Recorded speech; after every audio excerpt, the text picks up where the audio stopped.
Good evening class. तो आज हम लोग एक नई आईसी को स्टार्ट कर रहे हैं। वो आईसी है 555 टाइमर आईसी। 1971 में 555 timer IC first time introduce की गई और तब से लेकर आज तक इस आईसी के ढेर सारे एप्लीकेशन डिफरेंट डिफरेंट प्लेटफॉर्म्स पे अवेलेबल है। जैसे कि आप इस आईसी को अपने डेली जो होममेड अप्लायंसेस होते हैं उसमें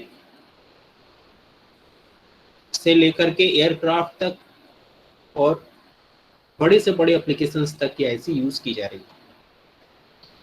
तो एक तो ये 8 पिन की आईसी होती है, it is having only 8 pins और ये मोस्ट इजीली अवेलेबल है आफ्टर ओपैम। ये बहुत से ज़्यादा एप्लीकेशंस में इसको यूज किया जा रहा है। ठीक, इसे कहीं कहीं टाइमर आईसी भी कहा जाता है। तो why it is called timer and why the name is 555 is here used. So why the name is timer? Because इस आईसी को हम लोग मेनली दो तरीके से यूज करेंगे।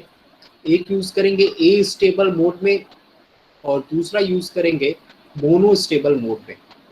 तो ए स्टेबल मोड और मोनो स्टेबल मोड, इसके अलावा ये बाई स्टेबल मोड में भी यूज की जाती है, लेकिन मेनली इसका एप्लीकेशन ए स्टेबल और मोनो स्टेबल मोड में होता है। आप ए स्टेबल और मोनो स्टेबल को अच्छे से जानते हैं क्या होता है। ए स्टेबल में जो भी आईसी जो भी वेवफॉर्म जनरेट होगी इस तरीके से पल्सेस जनरेट होंगी।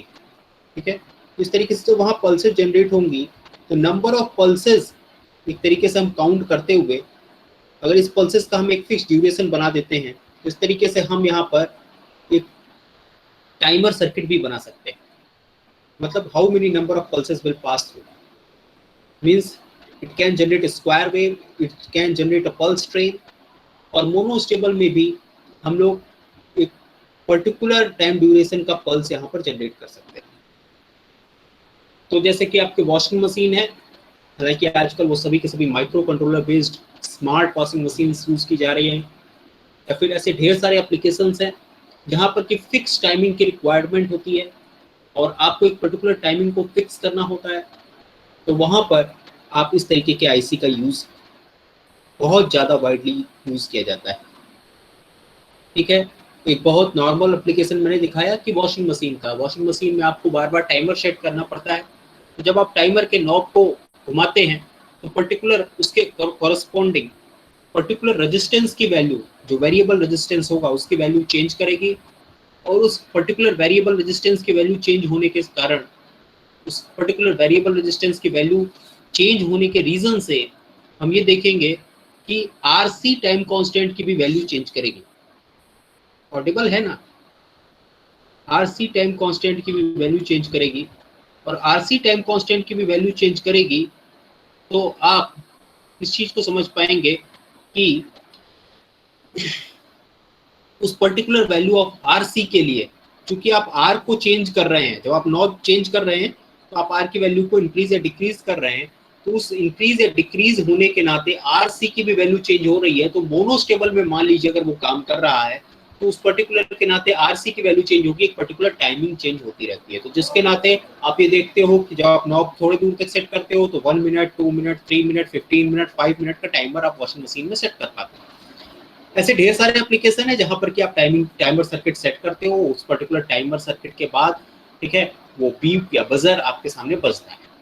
ठीक, ऐसे ही आप ये भी सोच सकते हो कि ठीक है कोई भी बजर अगर कोई भी प्रेस हुआ, कहीं पर भी प्रेस आपने किया या कोई भी ट्रिगर आई, ठीक, तो ट्रिगर बेल को रिंग करेगी। तो बेल को कितनी देर तक रिंग करेगी, तो वो भी आप टाइमर से सेट कर सकते हो कि थोड़ी देर तक वो रिंग करे। ठीक, आप उसमें सेट कर सकते हो नहीं लंबे टाइम तक रिंग करे। ठीक है, तो इस तरीके से टाइमर सर्किट बहुत वाइडली यूज्ड होता है डिफरेंट डिफरेंट एप्लीकेशंस। तो 8 पिन की आईसी होती है, आपको पता है 8 पिन की डीआईपी आईसी किस तरीके की होती है। ठीक है, आप उसका डायग्राम देखे होंगे जैसे 741 ओपैम्प में होता है। ये जो सर्किल होता है, ये सर्किल किस चीज को रिप्रेजेंट करता है? ये जो डार्क सर्किल यहाँ पर है, ये सर्किल हालांकि हॉलो दिखता है किसी भी आईसी के ऊपर, तो पिन नंबर 1 को रिप्रेजेंट करता है। पिन नंबर 1 जहां पर भी सर्किल होगा वो पिन नंबर 1 होगा, और उसके बाद फिर 1 के बाद 2, 3, 4 एंड 5, 6, 7, 8। तो कुल 8 पिन आईसी है। इसमें फर्स्ट पिन रिप्रेजेंट करती है ग्राउंड को, सेकंड पिन रिप्रेजेंट करती है ट्रिगर को, थर्ड पिन रिप्रेजेंट करती है आउटपुट को, फोर्थ पिन रिप्रेजेंट करती है रीसेट को, फिफ्थ पिन रिप्रेजेंट करती है कंट्रोल को, सिक्स्थ पिन रिप्रेजेंट करती है थ्रेशोल्ड को, सेवेंथ पिन रिप्रेजेंट करती है डिस्चार्ज को, और एट्थ पिन रिप्रेजेंट करती है पावर सप्लाई को।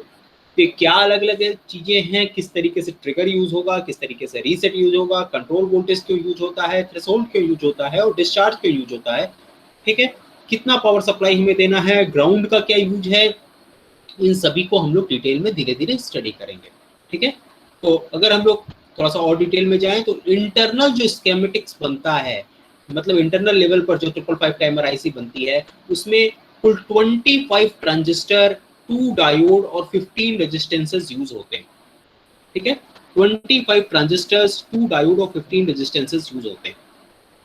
ठीक है, इसके अलावा ब्लॉक डायग्राम जो बनेगा, लेकिन हम इंटरनल रेजिस्टेंस, इंटरनल सर्किटरी को इसके नहीं पढ़ेंगे, हमारा जो मेन फोकस होगा वो ब्लॉक डायग्राम की स्टडी होगा। तो ब्लॉक डायग्राम में हम देखेंगे 2 कंपैरेटर होंगे, एक फ्लिप फ्लॉप होगा, एक वोल्टेज डिवाइडर सर्किटरी होगा, एक डिस्चार्ज ट्रांजिस्टर होगा, और एक आउटपुट स्टेज होगी। मतलब कुल मिला जुला के 2 कंपैरेटर्स। ओके, कुल मिला जुला के यहाँ पर 2 कंपैरेटर्स। ठीक है, वो दोनों कंपैरेटर का जो आउटपुट होगा वो फ्लिप फ्लॉप से कनेक्टेड होगा, कंपैरेटर पे जो इनपुट आ रहा होगा वो वोल्टेज डिवाइडर से आ रहा होगा, कंपैरेटर का आउटपुट डिस्चार्ज से कनेक्टेड होगा, और आउटपुट स्टेज से कनेक्टेड होगा।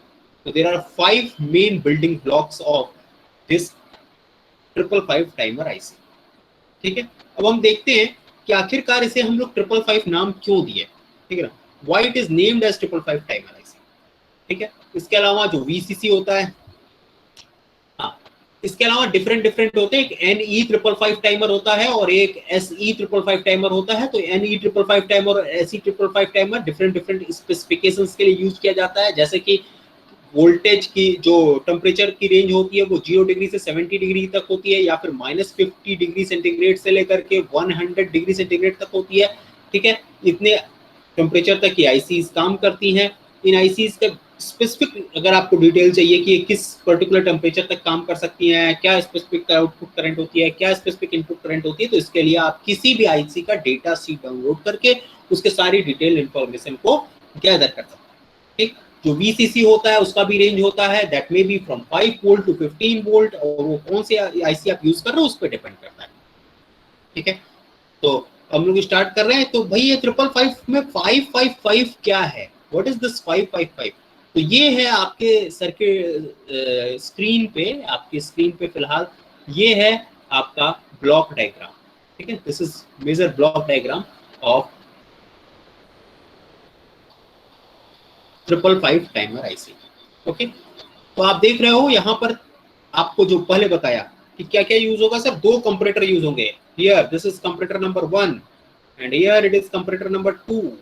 ओके, एक फ्लिप फ्लॉप यूज होगा। ओके, ऐसा फ्लिप फ्लॉप यूज किया जा रहा है। ठीक है, एक डिस्चार्ज यूज होगा। डिस्चार्ज मतलब हम लोगों ने एक डिस्चार्ज ट्रांजिस्टर यूज किया हुआ है। ठीक है, एक आउटपुट स्टेज यूज होगी। ठीक है ना, और एक क्या यूज हो रहा है आपका, एक वोल्टेज डिवाइडर सर्किटरी यूज हो रहा है। तो वोल्टेज डिवाइडर सर्किटरी देखिए कुछ इस तरीके से है कि यहाँ पर 3 रेजिस्टेंसेस कनेक्टेड हैं, किससे, वीसीसी से। ठीक है ना, there are 3 resistances connected with the VCC. Okay, these resistances will have value of 5 kilo ohm each, मींस इस वाले रेजिस्टेंस की भी वैल्यू 5 किलो ओम है, इस वाले रेजिस्टेंस की भी वैल्यू 5 किलो ओम है, और इस वाले रेजिस्टेंस की भी वैल्यू 5 किलो ओम है। तो that's why it is named as 555 timer. It is named as 555 timer. Why? Because in voltage divider circuitry, okay, the resistances which are used are of value what, 5 kilo ohm each. That's why we have used this name 555 as IC name. Okay, अब देखते हैं comparator 1। This is comparator 1। Comparator 1 के 2 input हैं। Okay, one is non-inverting and another one is the inverting. Okay, non-inverting is connected with the threshold, which is pin number 6. Non-inverting is connected with the threshold, which is pin number 6. Okay, and inverting is connected with this particular terminal. Okay, so यहाँ पर अगर एक ही resistance, अगर आप देखिए ये एक resistance हुआ, दूसरा ये रेजिस्टेंस हुआ, तीसरा ये रेजिस्टेंस हुआ, ठीक है ना, और अगर यहाँ पर वोल्टेज अगर आप कह रहे हो VCC है, ठीक है, तो यहाँ पर वोल्टेज बताइए क्या होगा, this will be definitely 2 VCC/3 and this will be VCC/3। Means अगर यहाँ पर वोल्टेज आपका 9 वोल्ट है, this particular terminal is having voltage 9 volt, so this terminal will have voltage 6 volt and this terminal will have voltage 3 volt। okay, so voltage divider किस तरीके से काम कर रहा है आपको ये समझ में आया होगा, ये दिख रहा होगा कि why how we are using voltage divider। okay, 9 volt, there are 5, these all these resistances are of 5 kilo। so यहाँ पर जो वोल्टेज आएगा, दिस पर्टिकुलर पॉइंट पे जो वोल्टेज आएगा, दिस पर्टिकुलर पॉइंट पे जो वोल्टेज आएगा, यहाँ पर वोल्टेज होगा 2 VCC/3। सिमिलरली इस पर्टिकुलर पॉइंट पे जो वोल्टेज आएगा that will be VCC/3। Okay, so comparator number 1 will have 2 input terminals, one will be which will be connected to the threshold and second one will be connected to the voltage divider circuit at the second resistance so that it will have reference voltage। Obviously comparator में अगर हम use कर रहे हैं तो 2 voltage होंगे, एक reference voltage होगा और एक इनपुट वोल्टेज होगा। तो इनपुट वोल्टेज यहाँ पर थ्रेशोल्ड के तौर पे काम करेगा, बिकॉज ये आईसी के बाहर से हम इनपुट देंगे, this box is representing IC. Okay, और इस आईसी के बाहर से हम इनपुट देंगे। सो थ्रेशोल्ड हो गया इनपुट, और यहाँ पर जो रेफरेंस वैल्यू सेट है that has been set by 2 VCC/3। ओके, तो आप देख रहे हो कि पिन नंबर 5 भी यहीं पर अवेलेबल है, और ये भी पिन नंबर 5 भी कंपैरेटर के इसी पिन से कनेक्टेड है। So this pin number 5 is representing control voltage. Okay, so pin number 5 जो होगा, पिन नंबर 6 पे थ्रेशोल्ड होगा, पिन नंबर 5 पे क्या होगा, कंट्रोल वोल्टेज होगा। इसको मैं बताऊंगा क्या कंट्रोल वोल्टेज होता है। ठीक, जैसे कि मान लीजिए, अभी बता देता हूँ, कंट्रोल वोल्टेज इसलिए होता है कि मान लीजिए आप 6 वोल्ट सेट किए हुए हैं, ठीक है ना, अगर आपने 9 वोल्ट VCC लगाया हुआ है, और तो यहाँ पर क्या आएगा, 6 वोल्ट आएगा। लेकिन आप अचानक चाहते हो कि नहीं, यहाँ पर जो वोल्टेज आए, जो रेफरेंस पे वोल्टेज आए वो 8 वोल्ट हो, ठीक है। तो अब इस पर्टिकुलर से पॉसिबल नहीं है। क्यों नहीं पॉसिबल है? क्योंकि आप नहीं लगा सकते ना यहाँ पर, चूंकि ऑलरेडी आपका VCC लगा हुआ है, ठीक है ना, तो ये तो नहीं लग सकता, because all these resistances are of equal value, और ये तो इंटरनल रेजिस्टेंसेस है, बाहर के रेजिस्टेंस तो है नहीं, ये तो आईसी के अंदर इनबिल्ट है, तो हम इसको तो चेंज कर नहीं सकते। तो हम क्या करते हैं, हम इस कंट्रोल वोल्टेज का यूज करके रेफरेंस वोल्टेज को सीधे 8 वोल्ट पे सेट कर देते हैं। Okay, so this control voltage is used to control the reference level. और इस रेफरेंस लेवल को कंट्रोल करने से क्या होता है, इस चीज को आगे चल के हम लोग देखेंगे, कैसे पल्स विड्थ बढ़ जाती है, कैसे पल्स विड्थ कम हो जाती है। ओके, सो इसका यूज हमें तब करना होगा, जरूरी नहीं है इसका यूज किया जाए, क्योंकि बहुत सी जगहों पर ये यूज नहीं किया जाता, और जब यूज नहीं किया जाता है तो इसे हम लोग एक बाईपास कैपेसिटर के साथ शॉर्ट सर्किट करते हैं। बाईपास कैपेसिटर के साथ शॉर्ट सर्किट करने का फायदा यह है कि अगर आप कैपेसिटर के थ्रू शॉर्ट सर्किट करते हैं तो उसके थ्रू कोई डीसी वोल्टेज नहीं फ्लो करता है। इसका मतलब अगर इत्तेफाक से या फिर गलती से अगर ये पिन कहीं किसी से भी कोई करंट को लेना चाहे तो करंट को ले नहीं पाएगा, बिकॉज वो किससे कनेक्टेड होगा, that will be connected through a capacitor of very small value, that's how it will block any further supply of any DC voltage. Okay, तो अगर ये यूज नहीं करना है तो इसे हम लोग शॉर्ट कर देंगे, किससे, कैपेसिटर से। Okay, next is threshold. तो कंपैरेटर 1 पे आपके 2 इनपुट हैं, एक है 2 VCC/3 या फिर कंट्रोल वोल्टेज, तो कंट्रोल वोल्टेज का यूज तो अभी करना नहीं है, जो कि पिन नंबर 5 पे लगता है, ठीक। और दूसरा इनपुट है यहाँ पर जो भी थ्रेशोल्ड पे वैल्यू आएगी, ठीक है। तो ये अब हम देखेंगे कि ये हाई कब होगा और ये लो कब होगा। तो हम लोग ये कर सकते हैं, सर जब V थ्रेशोल्ड जब बड़ा होगा किससे, 2 VCC/3 से, ठीक है ना, तो कंपैरेटर 1 का आउटपुट क्या होगा, कंपैरेटर 1 का आउटपुट होगा 1। ओके, और अगर ऐसा नहीं होगा तो कंपैरेटर 1 का आउटपुट क्या होगा, 0 होगा। ठीक, अगर कंपैरेटर 1 का आउटपुट 1 होगा और अगर एसआर फ्लिप फ्लॉप में यहाँ पर अगर 1 आ जाएगा, ठीक है ना, एसआर फ्लिप फ्लॉप में अगर यहाँ पर 1 आ जाएगा तो ये क्या सेट करेगा, that's will definitely set reset. मतलब यहाँ पर रीसेट की वैल्यू क्या आ जाएगी, 1 आ जाएगी। और रीसेट की वैल्यू 1 आने के मतलब यह है कि आउटपुट स्टेज क्या होता है, बस वो इन्वर्टिंग स्टेज होता है, मतलब यहाँ पर आउटपुट क्या आ जाएगा, 0। ठीक है, यहाँ पर आउटपुट क्या आ जाएगा, 0। And if output is 0 then this discharge circle will not work। Okay, और this discharge circuit will not work. ठीक,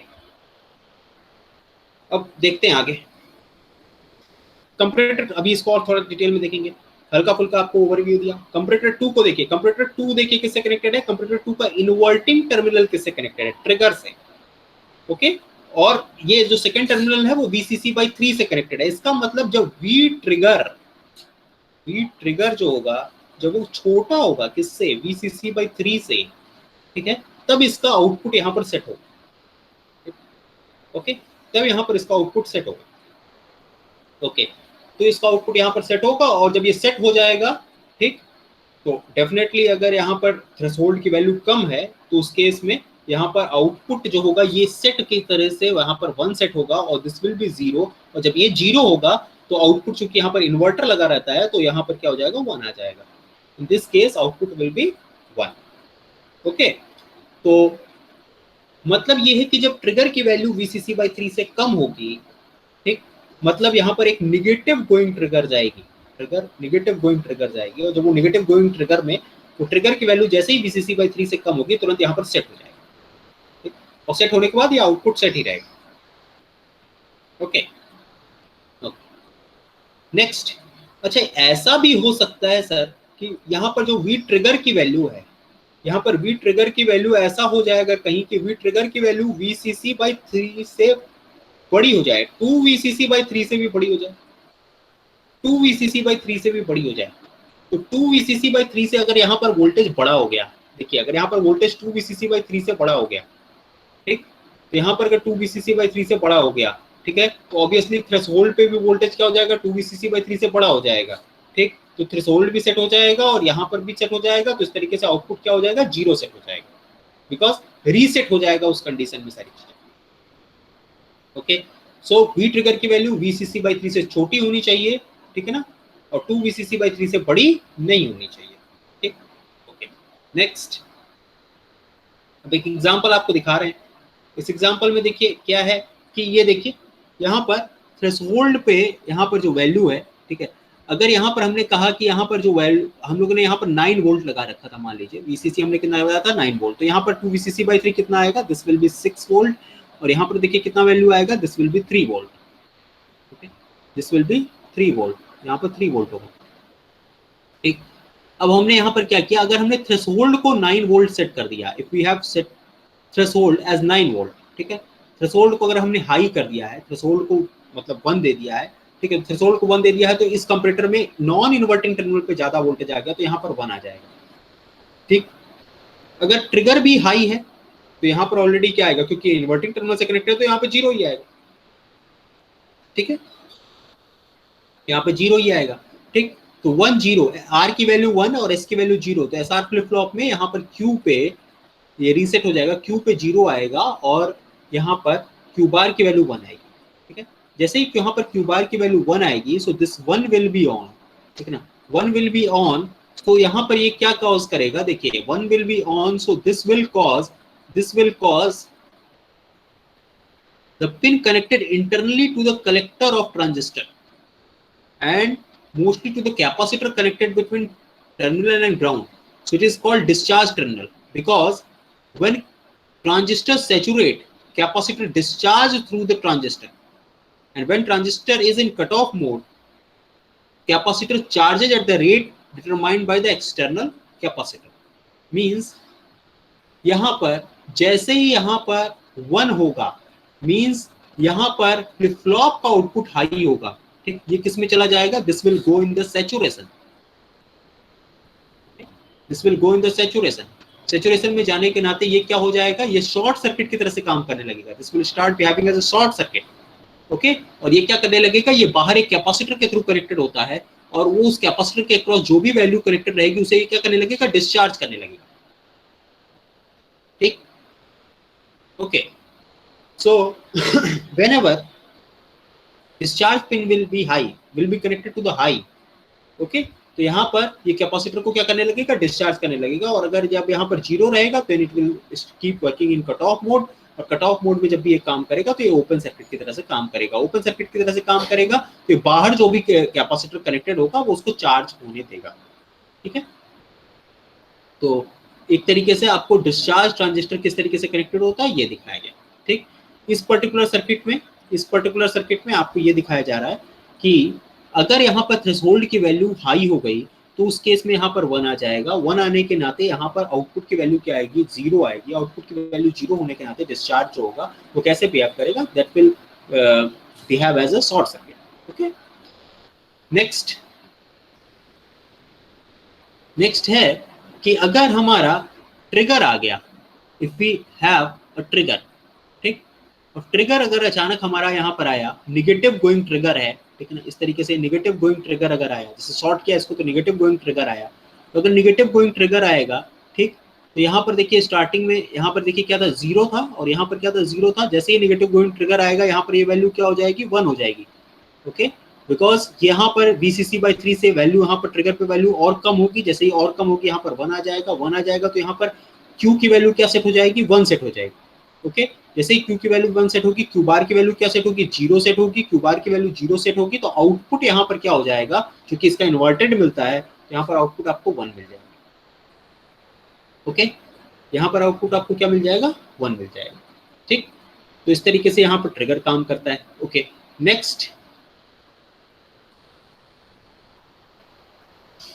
नेक्स्ट में रीसेट पिन आपका नॉर्मली कहाँ पर कनेक्टेड होना चाहिए, रीसेट पिन नॉर्मली हाई पे कनेक्टेड होना चाहिए। अगर रीसेट हाई पे कनेक्टेड है और अगर अचानक वो लो गया, इफ रीसेट गोज लो, ठीक, अगर रीसेट लो जाता है तो ये देखिए बबल दिखा रहा है ना साथ फ्लिप फ्लॉप में, ये बबल क्या रिप्रेजेंट करता है कि जब ये लो होगा तब रीसेट एक्टिवेट होगा। जैसे ही यहाँ पर रीसेट एक्टिवेट होगा, यहाँ पर Q बार की वैल्यू 1 हो जाएगी और आउटपुट क्या हो जाएगा, 0 हो जाएगा। मतलब नॉर्मल केसेस में रीसेट कहाँ कनेक्टेड होना चाहिए, it must be connected to the VCC। ठीक है, आउटपुट तो इस तरीके से हम लोगों ने जो pin number 1 that was ground तो मतलब ग्राउंड ही होता है। पिन नंबर 2 जो कि ट्रिगर होता है, तो ट्रिगर में क्या है कि उसकी वैल्यू VCC/3 से, जैसे निगेटिव गोइंग पल्स की वैल्यू VCC/3 से कम जाती है, तुरंत यहाँ पर फ्लिप फ्लॉप क्या हो जाता है, वो सेट हो जाता है और आउटपुट की वैल्यू यहाँ पर हाई सेट हो जाती है। ठीक, pin number 3 that is itself output में यह आउटपुट हाई लोड पे कनेक्ट हो सकता है, लो लोड पे कनेक्ट हो सकता है। इसको देखते हैं, आउटपुट हाई लोड पे तब होता है जब यहाँ पर आउटपुट और VCC के बीच में कोई लोड कनेक्टेड होता है। मतलब यहाँ पर VCC और आउटपुट के बीच में अगर हमने कोई लोड रेजिस्टेंस कनेक्ट कर रखा है तो ये हाई लोडिंग कहते हैं। और अगर यहाँ पर आउटपुट और ग्राउंड के बीच में कुछ भी कनेक्टेड है तो इसे हम लोग कहते हैं लो लोडिंग। ठीक है, तो दो तरीके से यहाँ पर पिन नंबर 3 लोडेड होती है। पिन नंबर 4 इज रीसेट में आपको बताया कि जब ये निगेटिव ट्रिगर जाएगा तो ये रीसेट कर देगा पूरे सर्किट को। तो यहाँ पर नॉर्मली भी पिन नंबर 4 किससे कनेक्टेड होना चाहिए, नॉर्मली आपका पिन नंबर 4 कनेक्टेड होना चाहिए VCC से। पिन नंबर 5 कंट्रोल पिन होता है, इसे हम लोग क्या कर रहे रहते हैं, बाईपास किए रहते हैं कैपेसिटर से। ठीक, अगर हमें कोई कंट्रोल वोल्टेज देना है तो कंट्रोल वोल्टेज हम क्यों देते हैं, अगर हमें पल्स विड्थ को मॉडिफाई करना होता है तो हम कंट्रोल वोल्टेज देते हैं, अदरवाइज इसको हम लोग बाईपास कैपेसिटर से बाईपास किए रहते हैं। ठीक, pin number 6 is threshold voltage. Threshold voltage का क्या यूज होता है, थ्रेशोल्ड वोल्टेज का यूज होता है कि यहाँ पर थ्रेशोल्ड वोल्टेज के जरिए हम लोग जब भी हमें रीसेट करना होता है फ्लिप फ्लॉप, ठीक है, तो मतलब आउटपुट 0 करना होता है, तो हम लोग यहाँ पर जब भी वोल्टेज हाई जाएगा तो थ्रेशोल्ड वोल्टेज जो होगा उससे मतलब कंट्रोल वोल्टेज से थ्रेशोल्ड वोल्टेज ज्यादा चला जाएगा और इस तरीके से फ्लिप फ्लॉप जो होगा वो आउटपुट उसका 0 सेट हो जाएगा। ठीक, नेक्स्ट इज पिन नंबर 7, ये डिस्चार्ज होता है। ठीक, जैसे यहाँ पर आउटपुट आपका हाई सेट होता है तो यहाँ पर ये ओपन सर्किट की तरह से काम करता है और वो कैपेसिटर को चार्ज करता है, अदरवाइज ये डिस्चार्ज करता है कैपेसिटर को। ठीक है, और pin number 8 is itself VCC, ठीक ना, जो कि 5 से लेकर के 15 तक किसी भी वैल्यू का यहाँ पर आप यूज कर सकते हैं। ठीक, अब इसको हम थोड़ा सा और डिटेल में देख लेते हैं एक बार। Pin number 1 it will be connected to the ground, all voltages are measured with respect to ground. Pin number 2 trigger pin is used to feed trigger input। ठीक है ना, इसका यूज ट्रिगर मतलब कहां पे यूज होगा, obviously it will be used in monostable multivibrator. ठीक है ना, दिस पिन ये कंपैरेटर के किस पिन से कनेक्टेड होता है, ये इन्वर्टिंग वाले पिन से कनेक्टेड होता है। ठीक है ना, और ये transition of flip flop from set to reset, set और रीसेट का जो भी ट्रांजिशन होता है वो उसी के लिए ये इसी के नाते हो पाता है। ठीक है ना, output off timer depends upon amplitude of external trigger applied at this pin। okay, a negative pulse DC level greater than VCC/3 is applied to this terminal। a negative pulse जो भी है वो माइनस जैसे ही VCC/3 से ज्यादा value की apply की जाएगी, जब वो ऊपर से नीचे की तरफ जाएगी, ठीक है ना, तो वहां पर वो कंपैरेटर को हाई करेगी, ठीक है ना, और कंपैरेटर जैसे ही हाई होगा यहाँ पर कॉम्प्लीमेंट्री क्यू जो होगा वो 0 हो जाएगा और आउटपुट जो है आपको हाई मिलेगा।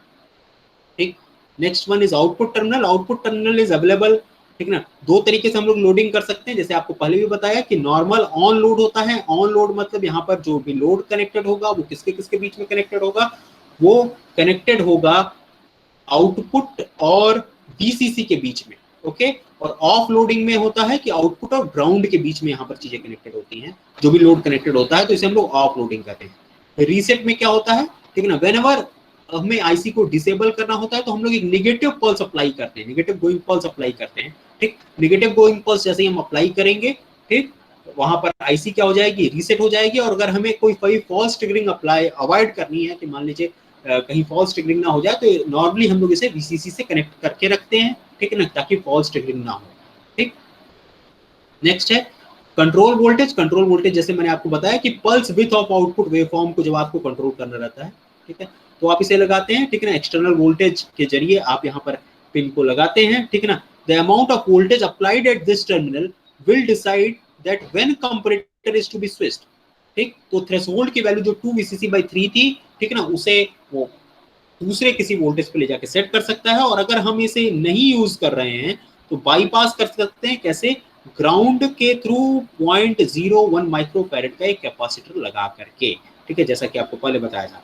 थ्रेशोल्ड में आपको बताया कि कंपैरेटर 1 पे कनेक्टेड होता है, और किस पे कनेक्टेड होता है, नॉन इनवर्टिंग टर्मिनल पे कनेक्टेड होता है कंपैरेटर 1 के, ठीक है ना। रेफरेंस वोल्टेज 2Vcc/3 से हम लोग इसे कंपेयर करते हैं, ठीक, और अगर यहाँ पर ये ज्यादा होता है तो ये उसको प्लस हाई सेट करता है या फिर रीसेट करता है, ओके। तो ये सेट स्टेट के लिए ये रिस्पॉन्सिबल होता है, ठीक। और डिस्चार्ज के बारे में आपको पहले ही डिस्कस कर दिया है, ठीक है। और सप्लाई वोल्टेज कितना होता है, 5 to 15 वोल्ट, ओके।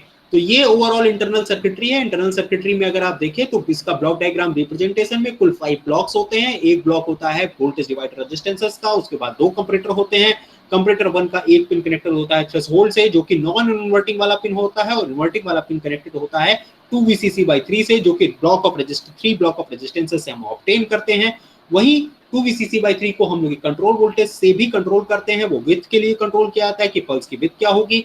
कंपैरेटर 2 का इन्वर्टिंग टर्मिनल हम लोग कनेक्ट करते हैं ट्रिगर से, ठीक है ना, और यहाँ पर जो पॉजिटिव टर्मिनल होता है वो Vcc/3 से कनेक्ट करते हैं, ठीक है ना, क्योंकि वो रेजिस्टेंस के थ्रू कनेक्ट हो जाता है। फिर ये दोनों कंपैरेटर के आउटपुट एक एसआर फ्लिप फ्लॉप से कनेक्टेड रहते हैं, और इस एसआर फ्लिप फ्लॉप के जरिए यहाँ पर क्यू बार वाले से हम एक आउटपुट कनेक्ट किए रहते हैं और एक डिस्चार्ज ट्रांजिस्टर को कनेक्ट किए रहते हैं, ठीक। डिस्चार्ज ट्रांजिस्टर के जरिए यहाँ पर पिन नंबर 7 से कनेक्टेड होता है। एक रीसेट रहता है, रीसेट नॉर्मली Vcc से कनेक्टेड रहता है, और वो एसआर फ्लिप फ्लॉप को सेट या रीसेट कर करके हमारे फ्लिप फ्लॉप को एक पर्टिकुलर वैल्यू पे सेट कर सकता है, मतलब उसे फिर से रीस्टार्ट कर सकते हैं, ठीक है। अच्छा, अब हम सोचे कि हाँ, अगर हमें मोनोस्टेबल मल्टीवाइब्रेटर पे काम करना होगा, मोनोस्टेबल मल्टीवाइब्रेटर बनाना होगा, तो हम कैसे बनाएंगे। तो मोनोस्टेबल मल्टीवाइब्रेटर को बनाने के लिए हम क्या यूज करेंगे, ट्रिगर यूज करेंगे। जब ट्रिगर आएगी, ठीक है, जब ट्रिगर आएगी तो यहाँ पे आउटपुट हाई होगा, ठीक। आउटपुट हाई होगा तो इस आउटपुट के जरिए हम, अब इस बात को समझिएगा, इस आउटपुट के जरिए हम क्या करेंगे, एक कैपेसिटर को चार्ज करेंगे, ठीक। कैपेसिटर को चार्ज करेंगे, ठीक, वो कैपेसिटर चार्ज होगा, ठीक। जब वो कैपेसिटर चार्ज होगा तो उस कैपेसिटर का दूसरा पिन हम लोग थ्रेशोल्ड पे रखे रहेंगे, ठीक। कैपेसिटर चार्ज होते ही जैसे ही वो 2Vcc/3 को क्रॉस कर जाएगा, ठीक, भाई वो कैपेसिटर को चार्जिंग जैसे ही 2Vcc/3 से क्रॉस कर जाएगी और यहाँ पर कैपेसिटर कनेक्टेड रहेगा, तुरंत ही वो इस वाले कंपैरेटर के आउटपुट को हाई कर देगा, और इसके नाते हमें एसआर फ्लिप फ्लॉप में वापस जो है यहाँ पर आउटपुट क्या मिल जाएगा, 0 मिल जाएगा, ठीक। तो इस तरीके से मोनोस्टेबल मल्टीवाइब्रेटर काम करेगा, ठीक। और अगर हमें एस्टेबल मल्टीवाइब्रेटर बनाना है तो एस्टेबल मल्टीवाइब्रेटर में हम क्या करेंगे कि इन दोनों ही टर्मिनल को हम क्या कर देंगे, शॉर्ट कर देंगे। ऐसे इन दोनों टर्मिनल को शॉर्ट कर देंगे, कैपेसिटर के जरिए कनेक्ट कर देंगे, ठीक।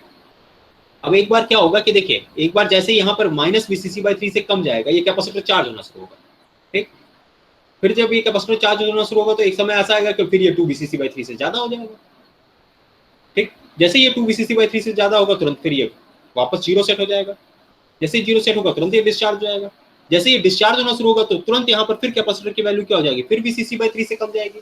फिर जैसे ही Vcc/3 से कम जाएगी तुरंत यहाँ पर फिर आउटपुट 1 हो जाएगा और फिर आउटपुट 0 हो जाएगा। तो इस तरीके से अगर हम इस चीज को हल्का फुल्का अगर आपके समझ में आया होगा कि किस तरीके से हम लोग बाय यूज ऑफ कैपेसिटर जैसे कि पिछले बार भी हम लोग कैपेसिटर का यूज करके, जब हम ओपैम्प का यूज कर रहे थे तो मोनो स्टेबल और स्टेबल मल्टी वाइब्रेटर बनाए थे, ठीक है ना। वहां पर भी वोल्टेज क्या हो रहा था, एक पर्टिकुलर रेफरेंस वोल्टेज से अप या हाई जा रहा था, और उसके बेसिस पे हम लोग यहाँ पे कंट्रोल कर रहे थे। तो यहाँ पर मोनो स्टेबल में हमें ट्रिगर अप्लाई करनी होगी, तो हम लोग ट्रिगर यहाँ पर अप्लाई करेंगे और इसके थ्रू एक कैपेसिटर कनेक्ट करेंगे, और फिर वहां पर VCC/3 और 2VCC/3 से कंपेयर करके हम लोग ये देखेंगे कि आउटपुट क्या आ रहा है, ठीक है। और जब हमें ए स्टेबल बनाना होगा तो हम इन दोनों को सॉर्ट करके यहाँ पर कैपेसिटर कनेक्ट कर देंगे। जब हम दोनों को सॉर्ट करेंगे तो कैपेसिटर चार्ज होगा, तो वो 0 से लेकर के VCC/3 -VCC/3 से लेकर के 2VCC/3 तक जाएगा, और फिर जैसे ही 2VCC/3 पे ऊपर जाएगा तुरंत ही फिर यहाँ पर डिस्चार्ज वाला ऑन हो जाएगा। जैसे वो डिस्चार्ज ऑन होगा, ठीक है, डिस्चार्ज ऑन हो जाएगा, जैसे डिस्चार्ज ऑन होगा फिर आप देखोगे फिर वो वैल्यू फिर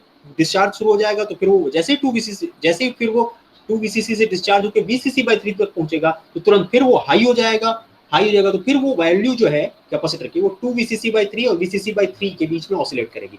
तो कैपेसिटर की वैल्यू भले ही ऑसिलेट करेगी, लेकिन यहाँ पर आउटपुट वोल्टेज, आउटपुट क्या आएगा 1 0 मतलब आउटपुट हमें +9 वोल्ट या +15 वोल्ट और -0 वोल्ट मिलता है, ठीक है। तो इस तरीके से 555 टाइमर का इंटरनल ब्लॉक डायग्राम था। नेक्स्ट टर्न पे हम लोगों को ए स्टेबल मल्टी वाइब्रेटर के तौर पे हम इसे कैसे यूज कर सकते हैं और मोनो स्टेबल मल्टी वाइब्रेटर के तौर पे हम इसे कैसे यूज कर सकते हैं, इसे हमें देखना है, ठीक है। तो अगर आपकी तरफ से कोई डाउट हो तो आप पुट इन कीजिए।